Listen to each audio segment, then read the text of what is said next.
Alright, hello YouTube. Today I'm going to be showing you guys how to replace a fender on a 2003 Dodge Neon SRT. So the first thing that you're going to want to do is take off the wheel. Once you have the wheel taken off, you're going to want to undo all the screws and whatever these things are called, I forget. But you're going to want to undo all those screws around this fender liner.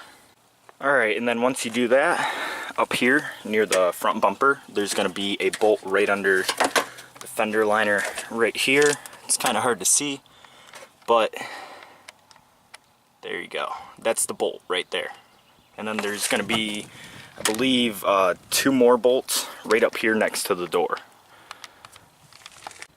Alright, and for those screws around the fender liner, you're going to use a T25 screwdriver. And for the bolts up in the fender, you're going to use a 10mm socket. Alright, so I got my fender liner completely off. That bolt, as you can see, is gone. And then there is another bolt right there that we need to somehow get to. And then there's also going to be these 2 bolts, or I'm sorry, yeah, these 2 bolts up here, that one and that one. We're going to need to get rid of those as well. Alright, so now that we've got all those bolts undone, including that one right there, now what we need to do is we need to unscrew this up here, and there should be another bolt right under it. So as you can see, the bolt is right there under this trim. However, my windshield wiper is in the way, and that bolt was really rusty, so I'm going to soak it in some WD-40 and just let it sit, and then take that off, and we should be able to get to the bolt. Alright, so I didn't actually see these bolts, but there's actually 1, 2, 3 bolts that we have to undo that go right along the line of the bumper.